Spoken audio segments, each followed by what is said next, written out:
والصلاة والسلام على رسوله الكريم وعلى آله وصحبه أجمعين ومن تبعهم بإحسان إلى يوم الدين أما بعد۔ ہم ان آیات کا مطالعہ اور مدارسہ کر رہے ہیں جو اللہ تبارک و تعالیٰ کی ملکیت کاملہ پر دال ہیں۔ سورہ بقرہ میں جو آیات تھیں ان کا ہم نے دراسہ کیا، سورہ آل عمران میں جو آیات تھی ان کا دراسہ کیا۔ آج شروع کر رہے ہیں سورہ نساء میں وہ آیات جو اللہ تبارک و تعالیٰ کی ملکیت مطلقہ اور ملکیت کاملہ پر دلالت کرتی ہیں۔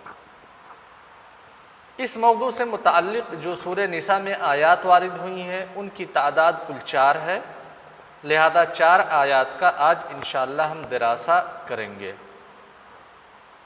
اب تک جو آپ کو پڑھایا گیا شباب، کوئی ایسی چیز ہے جو آپ کے ذہن میں اشکال پیدا کر رہی ہو یا آپ کے سمجھ میں نہ آ رہی ہو؟ جی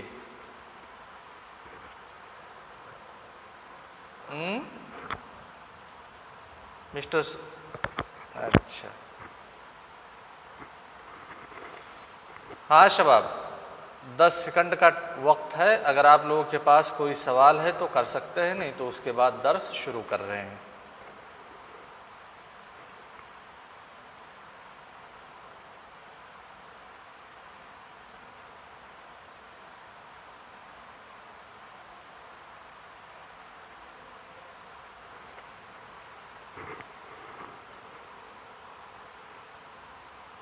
شروع کرتے ہیں۔ قبل اس کے کہ درس کو شروع کریں، آپ لوگوں کو ایک ہوم ورک دیا گیا تھا۔ ہوم ورک کیا ہے آپ لوگوں نے؟ مراتب قدر لکھا ہے؟ کیوں نہیں بھیجے ابھی تک؟ تو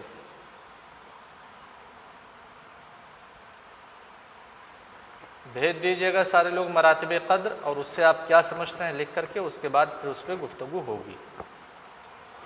سورہ نساء میں جو سب سے پہلی آیت وارد ہوئی ہے اللہ تبارک و تعالیٰ کی ملکیت کاملہ اور ملکیت مطلقہ پر دلالت کرنے والی، وہ آیت ہے سورہ نساء آیت نمبر 39 اللہ تبارک و تعالیٰ ارشاد فرماتے ہیں وَمَاذَا عَلَيْهِمْ لَوْ آمَنُوا بِاللَّهِ وَالْيَوْمِ الْآخِرِ وَأَنفَقُوا مِمَّا رَزَقَهُمُ اللَّهُ وَكَانَ اللَّهُ بِهِمْ عَلِيمًا۔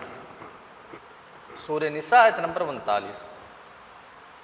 اس آیت سے پہلے جو تذکرہ کیا گیا ہے 2 قسم کے لوگوں کا تذکرہ ہے۔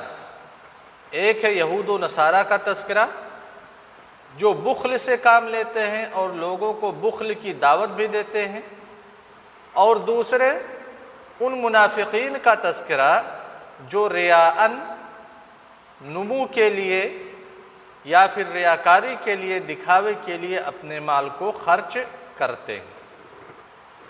اس کے بعد اللہ تبارک و تعالیٰ کہہ رہے ہیں وَمَاذَا عَلَيْهِمْ لَوْ آمَنُوا بِاللَّهِ وَالْيَوْمِ الْآخِرِ، یعنی ان لوگوں کا کیا نقصان ہو جاتا، چاہے یہود و نصارہ ہوں جو بخل کی دعوت دیتے ہیں، لوگوں کو بخل پہ ابھارتے ہیں، یا پھر منافقین ہوں جو خرچ کرنے میں ریاکاری کرتے ہیں، کون سا نقصان ان لوگوں کا ہو جاتا اگر یہ لوگ اللہ تبارک و تعالیٰ پر حقیقتاً ایمان لے آتے؟ یعنی یہود و نصارہ اپنے مذہب کی کتاب کی اتباع کرتے تو رسول صلی اللہ علیہ وسلم کو نبی ضرور مانتے، اور اگر یہ منافقین حقیقت میں ایمان لے آتے تو پھر نفاق سے یہ عاری اور خالی ہوتے اور نبی صلی اللہ علیہ وسلم کی اتباع کرتے۔ تو کون سا نقصان ہو جاتا ہے ان لوگوں کا اگر یہ لوگ اللہ تبارک و تعالیٰ پر حقیقتاً ایمان لے آتے اور یوم آخرت کے لیے کام کرتے، وہ یوم آخرت جس میں جزا یا پھر سزا متحقق ہے، اور ایسے ہی ان لوگوں کا کوئی نقصان نہیں ہوتا اگر یہ لوگ اللہ تبارک و تعالیٰ کے دیے گئے رزق میں سے، عطا کیے گئے رزق میں سے خرچ کرتے اللہ تبارک و تعالیٰ کے حکم کو بجا لانے کے سبب، یا اللہ تبارک و تعالیٰ کی رضا اور خوشنودی پانے کے لیے۔ لہذا یہ لوگ نہ تو اللہ تعالیٰ پر حقیقتاً ایمان لاتے ہیں، نہ یوم آخرت پہ حقیقتاً ایمان لاتے ہیں، اور نہ ہی اللہ کی رضا کے لیے اپنا جو مال ہے اس مال میں تصرف کرتے ہیں۔ لہذا اللہ تعالیٰ نے شح اور بخل سے منع فرمایا ہے، اس کے باوجود اہل کتاب بخل کی دعوت دیتے ہیں، خود بخالت کرتے ہیں اور دوسروں کو بخل پہ ابھارتے ہیں۔ اور اس کے بالمقابل جو منافقین ہیں وہ اپنے اسلام کو ظاہر کرنے کے لیے، نبی صلی اللہ علیہ وسلم اور مسلمانوں سے قریب اپنے آپ کو کرنے کے لیے اپنے مال کو بھی خرچ کرتے ہیں۔ تو اللہ تعالیٰ کہتے ہیں ان لوگوں کا کوئی نقصان نہیں ہوتا اگر حقیقت میں یہ ایمان لے آتے، اللہ پر، یوم آخرت پر حقیقت میں ایمان لے آتے، اور پھر اللہ تعالیٰ کی رضا و خوشنودی کے لیے جو اللہ تبارک و تعالیٰ نے ان کو دیا ہے وہ مال خرچ کرتے۔ سمجھ میں آئی بات شباب؟ اس آیت میں جو محل شاہد ہے وہ ہے وَأَنفَقُوا مِمَّا رَزَقَهُمُ اللَّهُ مِمَّا رَزَقَهُمُ اللَّهُ۔ اللہ تبارک و تعالیٰ ان منافقین کی توبیخ کر رہا ہے جو منافقین ریا کے لیے خرچ کر رہے ہیں اپنے مال کو۔ اللہ تعالیٰ کہتا ہے سنو، جو تم مال خرچ کر رہے ہو یہ تمہاری ملکیت نہیں ہے، تمہارے عمل کی یہ مال تمہارے عمل کی وجہ سے نہیں ملی ہے، بلکہ اللہ تبارک و تعالیٰ کی طرف سے ایک عطیہ ہے، اللہ تبارک و تعالیٰ کی طرف سے ایک نعمت ہے جو تم کو دی گئی ہے۔ لہذا اس نعمت کو جو تمہیں ملی ہے اور دینے والا اللہ تعالیٰ ہے، اس رزق کو جو تمہیں ملی ہے اور دینے والا اللہ تبارک و تعالیٰ ہے، اس رزق میں، اس نعمت میں تم ویسے ہی تصرف کرو گے جیسے اللہ تبارک و تعالیٰ تصرف کرنے کا تمہیں حق دے رہے، اجازت دے رہے۔ لہذا منافقین اللہ تعالیٰ کہتے ہیں کہ تم مال کو ریاکاری کے طور پہ خرچ نہیں کر سکتے، لہذا تم اپنے مال کو ریاکاری کے طور پہ خرچ نہیں کرو۔ اور اے اہل کتاب، اللہ تعالیٰ نے تم کو بالکل پرمیشن اور اجازت نہیں دی ہے بخل کی، لہذا تم لوگ بخل سے کام مت لو۔ اگر یہ تمہاری اپنی کمائی ہوتی، اللہ تعالیٰ کی طرف سے دیا گیا عطیہ تمہارے لیے نہ ہوتا تو تم تصرف کے مختار کل تھے، جیسا چاہتے ویسا تصرف کرتے، لیکن یہ اللہ تعالیٰ کا عطیہ ہے، اللہ تعالیٰ کی طرف سے دی گئی نعمت ہے، لہذا تم اللہ تعالیٰ کے بنائے ہوئے قوانین و ضوابط اور اللہ تبارک و تعالیٰ کی اجازت کے مکمل طور پر پابند رہو گے۔ اشارہ کیا میں نے وَأَنفَقُوا مِمَّا رَزَقَهُمُ اللَّهُ، یہ آیت وَمَاذَا عَلَيْهِمْ لَوْ آمَنُوا بِاللَّهِ وَالْيَوْمِ الْآخِرِ وَأَنفَقُوا مِمَّا رَزَقَهُمُ اللَّهُ، اس آیت کے بارے میں مفسرین کرام کے اقوال میں سے ایک قول ہے کہ آیت منافقین کے بارے میں نازل ہوئی جو لوگ اپنے مال کو ریاکاری کے طور پہ خرچ کرتے ہیں۔ اور اس سے پہلے جو آیات ہیں یعنی آیت نمبر 37-38 ان دونوں میں دیکھیں گے تو پھر شح اور بخالت کا تذکرہ ہوا ہے اور پھر ریاکاری کا تذکرہ ہوا ہے۔ دوسری آیت ہے سورہ نساء کی آیت نمبر 126 126۔ اللہ تبارک و تعالیٰ ارشاد فرماتے ہیں وَلِلَّهِ مَا فِي السَّمَاوَاتِ وَمَا فِي الْأَرْضِ وَكَانَ اللَّهُ بِكُلِّ شَيْءٍ مُحِيطًا۔ وَلِلَّهِ مَا فِي السَّمَاوَاتِ وَمَا فِي الْأَرْضِ وَكَانَ اللَّهُ بِكُلِّ شَيْءٍ مُحِيطًا۔ آیت سورہ نساء آیت نمبر 126۔ یہ آیت جس سیاق میں وارد ہوئی ہے وہاں پہ صالحین کا تذکرہ ہے اور طالحین کا تذکرہ ہے، یعنی نیک لوگوں کا بھی تذکرہ ہے اور اچھے لوگوں کا تذکرہ ہے۔ ابراہیم علیہ السلام کا جہاں پہ تذکرہ کیا گیا وہیں پہ ابراہیم علیہ السلام کی قوم کا تذکرہ کیا گیا۔ آیت کا سیاق یہ ہے۔ اس سیاق کے پس منظر میں اگر ہم دیکھتے ہیں اس آیت کے معنی اور مفہوم کو، وَلِلَّهِ مَا فِي السَّمَاوَاتِ وَمَا فِي الْأَرْضِ، اللہ تعالیٰ کی ہی کی ملکیت میں آسمان و زمین میں جو چیزیں موجود ہیں وہ سب اللہ تعالیٰ کی ملکیت ہی میں ہیں۔ وَكَانَ اللَّهُ بِكُلِّ شَيْءٍ مُحِيطًا، اللہ تبارک و تعالیٰ ہر چیز کا احاطہ کیے ہوئے ہے۔ جیسا میں نے بتلایا، اگر سیاق و سباق کی روشنی میں اس آیت کو دیکھیں گے تو اس آیت کا مفہوم یوں نکل کر کے آئے گا کہ جب اللہ تعالیٰ ہر چیز کا مالک ہے، ہر چیز کا متبر ہے، ہر چیز کا احاطہ کیے ہوئے ہے، تو اے اللہ تعالیٰ کے نافرمان بندو، کیوں تم لوگ اللہ تعالیٰ کی عبادت کیوں نہیں کرتے؟ گویا کہ اس آیت میں اللہ تبارک و تعالیٰ اپنی عبادت کا جو دافع ہے، اپنی عبادت کا جو محرک ہے اس محرک کا تذکرہ کر رہے ہیں، سبب کا تذکرہ کر رہے ہیں کہ کیوں تم لوگ میری عبادت کرو گے؟ کہتے ہیں کیونکہ اللہ تعالیٰ ہی کی ملکیت میں ساری چیزیں ہیں، زمین میں جو چیزیں موجود ہیں، آسمان میں جو چیزیں موجود ہیں، لہذا جب وہی ساری چیزوں کا مالک ہے تو پھر اس کی عبادت بھی ہونی ضروری ہے، اور وہی عبادت کا مستحق ہے، اس کے علاوہ کوئی دوسرا مستحق نہیں ہو سکتا۔ وَكَانَ اللَّهُ بِكُلِّ شَيْءٍ مُحِيطًا، اللہ تبارک و تعالی ہر چیز کا احاطہ کیے ہوئے ہے، یعنی ایسا نہیں ہے کہ اللہ تبارک و تعالیٰ کی ملکیت یہ ملکیت ناقصہ ہے، بلکہ ملکیت کاملہ اور ملکیت مطلقہ ہے۔ جہاں اللہ تبارک و تعالیٰ مالک ہے ہر ایک چیز کا، زمین و آسمان کے اندر پائی جانے والی ہر شے کا مالک اللہ تبارک و تعالیٰ کی ذات ہے، تو وہیں پہ یہ چیز بھی ذہن میں رکھنی چاہیے کہ اللہ تعالیٰ کی قدرت سے، اللہ تبارک و تعالیٰ کے علم سے کوئی چیز غائب اور دور نہیں ہے۔ ہر چیز کا مالک ہے اور ہر چیز کے بارے میں اسے بخوبی علم بھی ہے۔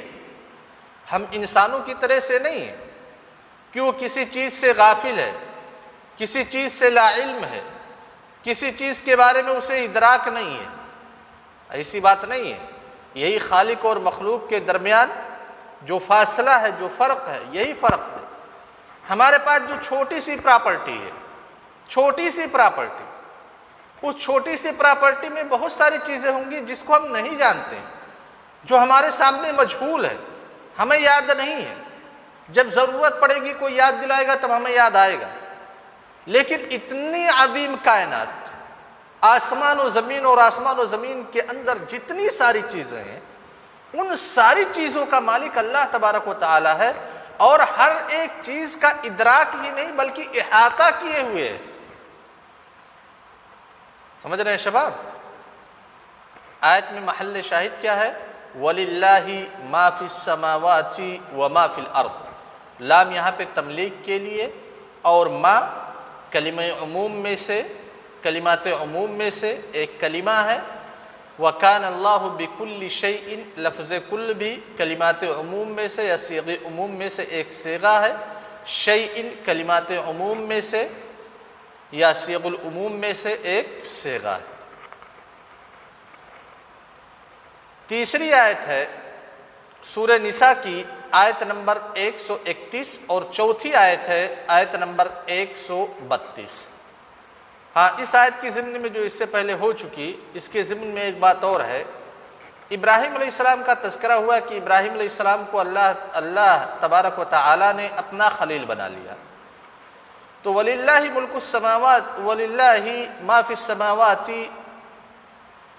وَمَا فِي الْأَرْضِ کے ذریعہ سے اللہ تبارک و تعالیٰ یہ بتلانا چاہ رہے ہیں کہ ابراہیم علیہ السلام کو اگر اللہ تعالیٰ نے اپنا خلیل بنایا تو یہ اللہ تعالیٰ کی حاجت اور ضرورت کے تحت نہیں ہے۔ سمجھ رہے ہیں نا شباب؟ کہ اللہ تعالیٰ کو ضرورت تھی ایک خلیل کی، اس وجہ سے ابراہیم علیہ السلام کو خلیل بنایا، بلکہ ابراہیم علیہ السلام کو خلیل بنایا ابراہیم علیہ السلام کی تکریم کے لیے، اور ابراہیم علیہ السلام کو خلت کا درجہ دیا کیونکہ ابراہیم علیہ السلام نے اللہ تبارک و تعالیٰ کے تمام اوامر کا امتثال کیا تھا۔ اپنی حاجت اور ضرورت کے لیے ابراہیم علیہ السلام کو خلیل نہیں بنایا۔ کیوں خلیل نہیں بنایا اپنی حاجت اور ضرورت کے لیے؟ کیونکہ اللہ تعالیٰ ساری چیزوں کا مالک ہے، اسے کسی چیز کی حاجت اور ضرورت نہیں ہے، اور مالک ہونے کے ساتھ ساتھ ہر ایک چیز کا احاطہ کیے ہوئے ہے، لہذا اسے کسی اسسٹنٹ کی ضرورت نہیں ہے کہ ذرا وہ حساب کتاب دیکھ لے، ذرا وہ سسٹم دیکھ لے، وہ گیلیکسی چیک کر لے۔ کسی بھی اسسٹنٹ کی اسے اور مساعد کی ضرورت نہیں ہے، کیونکہ ہر چیز کا وہ مالک ہے اور ہر چیز کا احاطہ کیے ہوئے۔ تیسری اور چوتھی آیت جو سورہ نساء میں ہے، آیت نمبر 131 اور آیت نمبر 132، اللہ تبارک و تعالیٰ ارشاد فرماتے ہیں وَلِلَّهِ مَا فِي السَّمَاوَاتِ وَمَا فِي الْأَرْضِ وَلَقَدْ وَصَّيْنَا الَّذِينَ أُوتُوا الْكِتَابَ مِن قَبْلِكُمْ وَإِيَّاكُمْ أَنِ اتَّقُوا اللَّهَ وَإِن تَكْفُرُوا فَإِنَّ لِلَّهِ مَا فِي السَّمَاوَاتِ وَمَا فِي الْأَرْضِ وَكَانَ اللَّهُ غَنِيًّا حَمِيدًا۔ آیت نمبر سورہ نساء آیت نمبر 131. اس کے بعد آیت نمبر 132 میں کہا وَلِلَّهِ مَا فِي السَّمَاوَاتِ وَمَا فِي الْأَرْضِ وَكَفَى بِاللَّهِ وَكِيلًا. اس آیت میں، ان دونوں آیات میں اللہ تبارک و تعالیٰ ارشاد فرما رہے ہیں وَلِلَّهِ مَا فِي السَّمَاوَاتِ وَمَا فِي الْأَرْضِ، یعنی اللہ تعالیٰ ہم انسانوں کو خبر دے رہے ہیں کہ اللہ تبارک و تعالیٰ ہی آسمان اور زمین اور آسمان و زمین کے مابین پائی جانے والی تمام چیزوں کا مالک ہے اور وہی حاکم ہے. جتنی ساری چیزیں اس میں ہیں وہ اللہ تبارک و تعالیٰ کی ملکیت میں ہیں. اللہ تبارک و تعالیٰ ہی نے ساری چیزوں کو پیدا کیا ہے، ان کا ایجاد کیا ہے، اور اللہ تبارک و تعالیٰ ہی ساری چیزوں کا مدبر ہے. اللہ تبارک و تعالیٰ ہی کی ساری چیزیں غلام ہیں اور حکم مطلق اللہ تبارک و تعالیٰ ہی کے لیے. پھر اس کے بعد کہتے ہیں وَلَقَدْ وَصَّيْنَا الَّذِينَ أُوتُوا الْكِتَابَ مِنْ قَبْلِكُمْ وَإِيَّاكُمْ أَنِ اتَّقُوا اللَّهَ، کہ اے نبی کریم صلی اللہ علیہ وسلم، اے مسلمانوں کی جماعت، مومنین کی جماعت، ہم نے آپ سے پہلے یہود و نصارہ اور یہود و نصارہ سے پہلے جتنی امتیں گزری، ہم نے ان لوگوں کو ایک ہی وصیت کی تھی. وہ وصیت تھی کہ اللہ تبارک و تعالیٰ کی عبادت کر کے اللہ تبارک و تعالیٰ کے تقوی کو اختیار کرو اور تم لوگ اللہ تبارک و تعالیٰ کے متقی بندے بن جاؤ. یہ تقوی کا مطلب کیا ہے شباب؟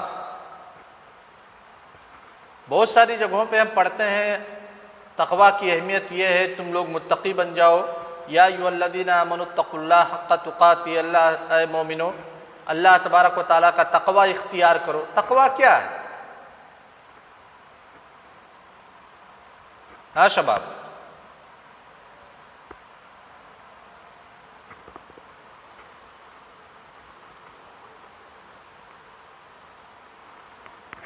بالکل صحیح جواب کہ جن چیزوں کو اللہ تعالیٰ نے کرنے کا حکم دیا ہے ان کو ہم بجا لائے، اور جن چیزوں سے روکا ہے ان سے ہم رک جائے، اور امتثال یعنی اوامر کے امتثال اور نواہی کے اجتناب سے اللہ تبارک و تعالیٰ کے عذاب سے اپنے آپ کو بچا سکے.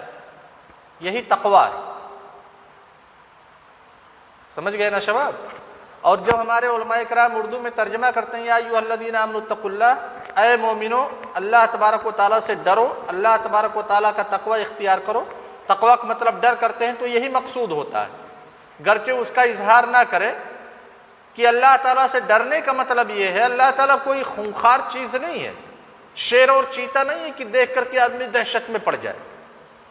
اللہ تعالیٰ سے ڈرنے کا مطلب جو ہمارے علماء کرام کہتے ہیں تو یہی ہوتا ہے اللہ تبارک و تعالیٰ کے عقاب سے ڈریے. نہیں تو اللہ تبارک و تعالیٰ انسانوں سے بہت محبت کرتے ہیں. ایک ماں جتنے اپنے شیرخوار بچے سے نہیں کرتے اس سے کہیں زیادہ اللہ تبارک و تعالیٰ محبت کرتے ہیں، اور اس کے بہت سارے دلائل موجود ہیں. ہم ایک مرتبہ غلطی کرتے ہیں، والد ہمیں دیکھتے ہیں نظر انداز کر دیتے ہیں. دوسری مرتبہ غلطی کرتے ہیں، والد ہمیں ڈانٹتے ہیں. تیسری مرتبہ غلطی کرتے ہیں، والد ہمیں چاٹا رسید کرتے ہیں. اور غلطی کرتے ہیں، والد سزائے دیتے ہیں، مزید سزائے دیتے ہیں. یعنی تقریباً ہر ایک ہی قسم کی غلطی کو والد برداشت نہیں کریں گے کہ کریں گے. ڈیلی والد آپ کو سمجھائیں کہ بیٹا اسکول جایا کرو، اور آپ ڈیلی نہ جائیں، کب تک والد صبر کریں گے؟ ایک مرتبہ، دو مرتبہ، تین مرتبہ، اس کے بعد ڈنڈا اٹھے گا یا پھر ہاتھ اٹھے گا. یہ ہمارے والد اور والدہ کا حال ہے. اللہ تبارک و تعالیٰ کا حال کیا ہے؟ خالق اور مخلوق کے درمیان جو سب سے عظیم فارق ہے. اللہ تبارک و تعالیٰ ہم کو چانس دیتے ہیں کہ بھائی ٹھیک ہے تم دنیا میں آرام سے رہو، جو کچھ تم سے گناہ ہوا ہے اس گناہ کی معافی مانگ لو، ہم معاف کر دیں گے. جمعہ کی نماز ہم پڑھنے جاتے ہیں، ایک جمعہ دوسرے جمعہ کے درمیان ہونے والے گناہوں کا کفارہ ہے. وضو کرتے ہیں، جب ہم وضو کرتے ہیں ہمارے اعضاء نے جو گناہ کا کام کیا، وضو جب ہم کرتے ہیں وہ سارے گناہ نکل جاتے ہیں. ایک نماز پڑھتے ہیں، دوسرے نماز کے مابین جتنے ہم نے گناہ کیا وہ ساری چیزوں کو اللہ تبارک و تعالیٰ معاف کر دیتا ہے. ایک رمضان دوسرے رمضان کے مابین ہونے والے گناہوں کا کفارہ ہے. یوم عرفہ آتا ہے، اس دن کوئی روزہ رکھ لیتا ہے، اللہ تبارک و تعالیٰ اس کے گناہ کو معاف کر دیتے ہیں، پچھلے گناہ کو. رمضان میں تراویح کی نماز ادا کر لیتا ہے، اللہ تبارک و تعالیٰ اس کے پچھلے گناہ کو معاف کر دیتے ہیں۔ رمضان میں پھر اللہ تبارک و تعالیٰ چانس دیتا ہے کہ بھائی دیکھو لیلۃ القدر آ رہی ہے، لیلۃ القدر میں تم نے شب بیداری کر لی، اللہ تبارک و تعالیٰ کی عبادت میں تمہاری زندگی کے جتنے گناہ ہیں سارے گناہ معاف کر دیے جائیں گے۔ یہاں تک کہ انسان ان سب کے باوجود بھی گناہ کرتا رہا، اللہ تبارک و تعالیٰ کہتے ہیں کہ بھائی اگر حج کر لیے، عمرہ کر لیے، ایک حج کر لیے، حج المبرور لیس لہ جزاء الا الجنہ، عمرہ کر لیے، ایک عمرہ دوسرے عمرہ کے مابین ہونے والی خطاؤں کا کفارہ ہے۔ انسان اپنی زندگی کی آخری عمر میں اللہ تبارک و تعالیٰ کی ناشکری کرتا رہا، اللہ تبارک و تعالیٰ کے احکام کو پامال کرتا رہا، منہیات کا ارتکاب کرتا رہا، اور جو اوامر ہیں اس کا امتثال نہیں کیا، لیکن آخری عمر میں بالکل آخری لحظے میں جب وہ دنیا سے مفارقت اختیار کرنے والا ہے، انتقال کرنے والا ہے، اس سے پہلے اگر اللہ تبارک و تعالیٰ سے توبہ کرتا ہے، غرغرہ سے پہلے، حالت نزع سے پہلے، اللہ تبارک و تعالیٰ اس کے توبہ کو قبول کر لیتے ہیں۔ ہے کوئی اتنا رحیم اور مشفق؟ کوئی اتنا رحیم اور مشفق نہیں ہے۔ اسی لیے ابن کثیر رحمہ اللہ کہتے ہیں کہ اللہ تبارک و تعالیٰ اس ماں سے بھی زیادہ رحیم ہے جو ماں اپنے بچے کو دودھ پلاتی ہے۔ خیر، اللہ تبارک و تعالیٰ کہہ رہے ہیں کہ ہم نے آپ کو، مسلمانوں کو، اور آپ سے پہلے جو امتیں گزری ہیں، ان تمام لوگوں کو ایک ہی چیز کا حکم دیا، وہ ہے اللہ تبارک و تعالیٰ سے تقوی اختیار کرنے کا۔ اور تقوی کا مطلب بتلایا گیا کہ اللہ کے حکم کا امتثال کرنا اور نواہی سے اجتناب کر کے اللہ تعالیٰ کے عذاب سے اپنے آپ کو بچانے کا نام تقوی ہے۔ اس کے بعد کہتے ہیں وَإِن تَكْفُرُوا فَإِنَّ لِلَّهِ مَا فِي السَّمَاوَاتِ وَمَا فِي الْأَرْضِ وَكَانَ اللَّهُ غَنِيًّا حَمِيدًا۔ اگر تم اللہ تعالیٰ کی نعمتوں کی ناشکری کرو گے، اس کے احسان کی ناشکری کرو گے، تو جان لو اللہ تبارک و تعالیٰ آسمان اور زمین اور آسمان و زمین کے مابین موجود ساری چیزوں کا مالک کل ہے، مالک مطلق ہے، مختار مطلق ہے۔ یہ تمہارا کفر، تمہاری نافرمانی، تمہاری ناشکری اللہ تعالیٰ کو کوئی نقصان نہیں پہنچا سکتی۔ کہ اگر پوری دنیا اللہ تبارک و تعالیٰ کے خلاف بغاوت کر دے تو اللہ تعالیٰ کا کوئی نقصان ہوگا؟ کوئی نقصان نہیں ہوگا۔ اگر پوری دنیا کے لوگ ایمان لے آئیں اللہ تبارک و تعالیٰ پر تو اللہ تبارک و تعالیٰ کا کوئی اس سے فائدہ ہوگا؟ کوئی فائدہ نہیں ہوگا۔ یہ صرف تمہارے فائدے کی چیز ہے۔ اللہ تبارک و تعالیٰ کو نہ تو تمہارے طاعات کی حاجت اور ضرورت ہے، اور نہ ہی تمہارے عصیان سے کوئی اس کو نقصان پہنچنے والا ہے۔ یہ اللہ تبارک و تعالیٰ تمہارے اوپر مہربان ہے، شفیق ہے، اسی لیے وہ تمہارا فائدہ چاہ رہا ہے کہ تمہیں کوئی نقصان نہ ہو۔ اس کے بعد کہتے ہیں وَلِلَّهِ مَا فِي السَّمَاوَاتِ وَمَا فِي الْأَرْضِ وَكَفَى بِاللَّهِ وَكِيلًا۔ اللہ تبارک و تعالیٰ نے یہاں پہ تاکید کی، کیونکہ اس سے پہلی آیت میں گزر چکا ہے فَإِنَّ لِلَّهِ مَا فِي السَّمَاوَاتِ وَمَا فِي الْأَرْضِ، دوسری آیت میں بھی کہا وَلِلَّهِ مَا فِي السَّمَاوَاتِ وَالْأَرْضِ، تاکید کی تاکہ لوگوں کو یہ بتلایا جا سکے کہ اس کائنات کا خالق، مالک، مدبر، حاکم صرف اللہ تبارک و تعالیٰ کی ذات ہے اور اس کے علاوہ کوئی نہیں ہے۔ آیت دلالت کرتی ہے کہ اللہ تبارک و تعالیٰ ہی کی ملکیت میں آسمان و زمین ہے، اللہ تبارک و تعالیٰ ہی تصرف میں مختار کل ہے، مختار مطلق ہے، اللہ تبارک و تعالیٰ ہی کی بادشاہت میں یہ ساری چیزیں ہیں۔